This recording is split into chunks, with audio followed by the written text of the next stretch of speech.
I'll review the bank records additionally, and then ultimately issue a minute order regarding bank records if that satisfies my first concern. I don't know that it will necessarily satisfy my second concern, but I'll address it all in the minute order, okay? All right, it'll be under advisement. Thank you. Yeah, it's disappointing that Wack elected to get involved in that particular case or invested in that particular, invest his money into that particular project. But you can't tell another man what to do with their money, y'all, unless he asks you for something. And I don't think he asked one of us for a penny to do that. Maybe Game, Ray J, or Nick Cannon, or one of them maybe have some say. Shout out to the Wack 100 for making it happen, I guess. He did it. I'm sure it's for business opportunities. I hope Keefe D and your paperwork is solid. The second thing is, you got to go before a judge and testify to the things that where this money came from. There's a hearing, a special hearing that's going to be done for that, where the government and the state of Nevada can go through your books to make sure that this money didn't come from any illegal gain. Now, we know Wack makes money from all different type of ways. So that would be my question is, why is the call going to the son and not going to the attorney? Wack is a better businessman than that. He knows that. That's why the deal fell through with him and Suge. I called Reg. You did, and like I told him, and I did an interview about it, I said I would never stand in Wack way to making this money. Reg, Yep. So I guess y'all done found how Reggie Wright played chess and not checkers, huh? Well, I had to teach my boy Wack 100 a little lesson. I know a lot of y'all was looking at me crazy when I was just saying, it's for business, right? It's for business, right? Y'all see the videos, how many times I done said, this is a money move. It's a money play. Y'all don't think Reggie Wright know that you can't secure a bond, get a bond, and you can't use a bond for security, for profit? Well, okay. If y'all don't believe that was the play, then whatever. Trust me. The play was you can't get a bond for profit or secure one when you're making profit off of it. Ain't no judge gonna let you have that for the murder and make no profit off of a murder case. And that was the play. For those of y'all believe it, believe it. Those of y'all don't. So had to teach Wack a lesson. But somebody else will try. There's other ways around it. Y'all really been listening to me. I've been telling you. Told you. Deal with the attorney, not with the family. Y'all remember that video when I told you? So I don't know why you dealing with Keefe D's son and the wife. You need to be dealing with the attorney. I don't know if y'all noticed Wack Tomb changed from the business in the last week. He kept telling y'all, he tried to change up his tune and said it was because of friendship and he didn't feel a man should have been in jail and all of that. Well, that was because he had got heads up that he needs to change that stuff talking about the movies and TV series and all of that. But my boy is good. He ain't gonna get no perjury charges for all those people reporting that he perjured himself.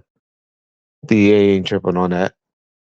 The DA done moved on and trying to set their case.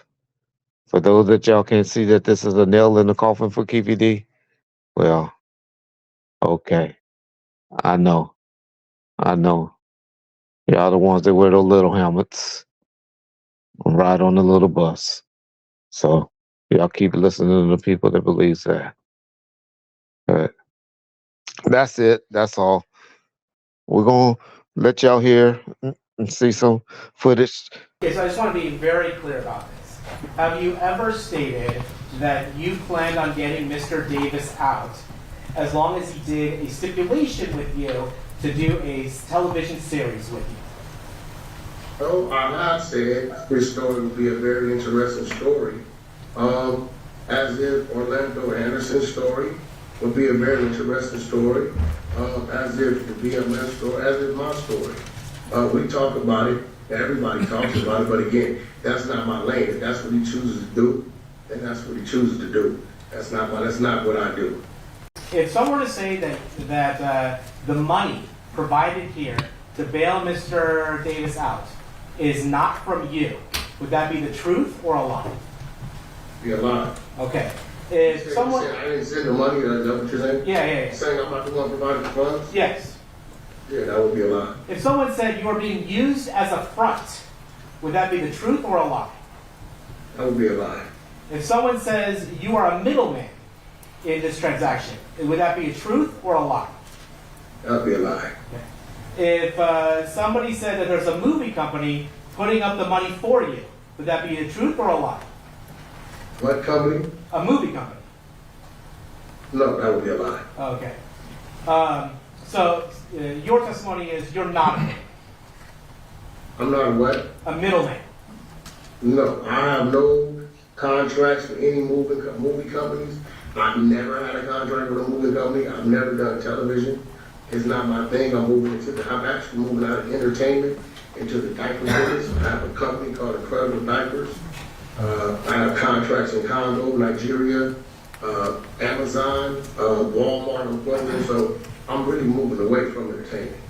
These are things I can provide documents, MOUs, contracts for. No, and I appreciate that, Mr. Jones. And so what I heard this court say is that this court wanted a detention order. And this court specifically was concerned about the defendant's repeated insistence that he committed these crimes. And that this court found that while his criminal past may be somewhat removed, concerns still arose, including the FBI having to move a witness, about Mr. Davis's future safety, which is the reason why the court set the bail at $750,000. So let's just assume, A, it's a gift. That doesn't allay the court's concerns. How could found money without any consequence of losing it affect Mr. Davis at all? If he's being told by some benefactor, just for out of goodwill, I'm letting you out, go out, there's no consequence to Mr. Davis. It doesn't have the prescribed deterrence that this court's detention order had.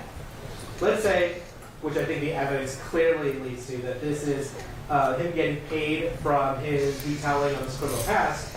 Well, I mean, pursuant to NRS 441B200, a killer cannot profit from their crimes. And what is even worse about this particular instance is that there'd be no way for the estate to recover these funds. Because Mr. Davis is getting a benefit from having retelling his story of killing Mr. Shakur. As a result, Mr. Jones, in order to benefit from that, is paying the bail bond company $112,000, right? The purpose of the statute in statutory scheme in NRS 41B is that an estate should be able to recover the proceeds of somebody who is benefiting from the telling of their crime. Here, there's no way for the estate to recover these funds. They're going straight from Mr. Jones to the court. Lastly, I think what is abundantly clear from this thing, even though it's convoluted, is that a fraud is being perpetrated on us, one way or the other. I think if the court had an opportunity to question Mr. Jones, see what he said on Black TV, see what he said on jail call, see what Mr. Davis said in the privacy of that jail call. I don't think this court can have any faith that this surety, the source of this surety, is legal in the sense that it is for the benefits, the illegal benefits of profiting from his or her crime.